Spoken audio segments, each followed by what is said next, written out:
This is Nibling at Tamriel Foundry with another video today about soft caps and overcharging. So in the last video I had 49 points health, 0 Magicka, and my health was much higher than it is now, but as you can see I did get some additional Magicka. Before I had 1958 Magicka, now I have 2205. So putting 49 points into this attribute, which should have gained me 490 points, only gave me about 247, which is a 50% reduction. That means 50% of the value of the attribute points I spent are completely wasted, which is a reason why a lot of people have been going 49 points health, because in general you get your full contribution. Losing 980 hit points for 247 Magicka, that's just not a trade-off that I find worthwhile. But I have more numbers for you. Doing some testing, I went through several of my abilities, and the difference between 1958 Magicka and 2205 Magicka increased my DPS with some of those abilities by 7%. So Crystal Fragment, which hit for 526 before, hit for about 561.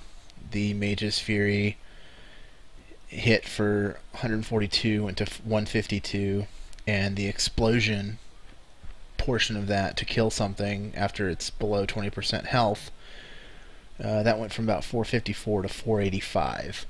Not tremendous gains, but they're noticeable. However, I mean, you still have to consider that you lost 1,000 hit points, 980 health. That's a lot of hit points. Other numbers that'll be interesting here is people were asking about putting points in Magicka increasing your spell damage. As you may notice in my previous video, my spell damage was 84. It is still 84, so that has 0 impact, even though if you put the tooltip over here, how many spells you can cast and how effective those spells are. So basically it's off of your max Magicka, which is what I have been telling people. Other numbers that'll be interesting to people here are going to be armor and spell resistance. I don't think I showed you those capping last time, so this time I'm going to go to my class abilities.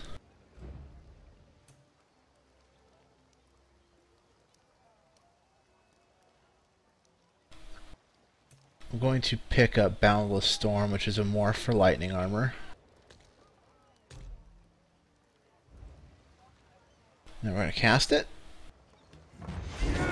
And as you can see, both of these abilities have been overcharged, quite simply.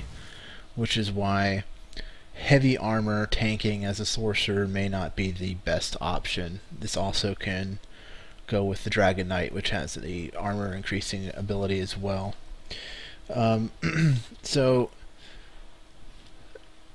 with armor, we have done some testing, and I don't know if spell resistance works the same way, but armor will hard cap at 50% damage mitigation.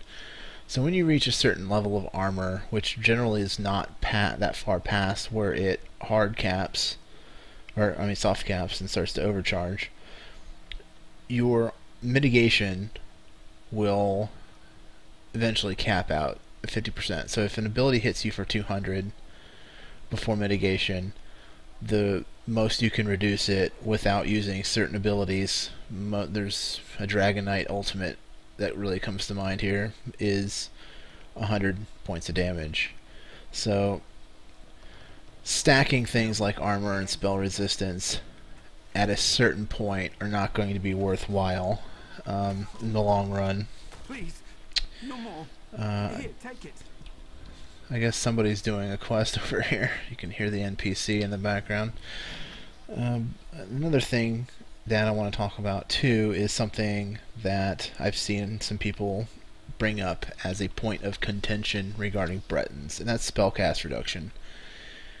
Yes, spellcast reduction does overcharge at 25%, but it does continue to reduce the cost of abilities past that. It's just if you increase, or if you have an item, I'll show you one of my rings here, as you can see, have reduced Magicka cost of spells by 18 and by 16, is double enchanted.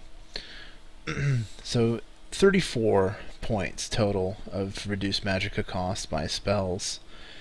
And I actually have 2 of these rings on right now, and here's my necklace, which also adds another 16. So let's say I add this necklace. Instead of the full 16 cost reduction, maybe I'll only get 8 points, which is kind of, it's not amazing, but shaving off 8 points of Magicka here and there will come in handy, especially since my Magicka recovery, which this neck piece adds 14 points to, has overcharged, and I only get 88 points of Magicka recovery from that. So yeah, and at a certain point in this game, balancing what you want to do with what you can do for the betterment of your group in both PvE and PvP become quite a little game. And I think it's more important that survivability and sustainability be your 2 primary focuses at first, rather than just straight up hitting somebody as hard as you can. Because at a certain point, you know, as I have said before, when you do die, you are not going to contribute a damn thing to either your PvP group or your PvE group. And you know, I think it's better to sustain yourself for a little longer. If you can stay up 10 seconds longer than somebody else, it's 10 seconds longer that you're going to be doing damage and killing people. So I hope this helped answer some more questions, and you know, I hope we'll try to answer more questions in the comments or on Reddit or on Tamriel Foundry. And if I find out any more interesting points of information about overcharging, I'll do what I can to share them with the community. Alright, thanks for watching.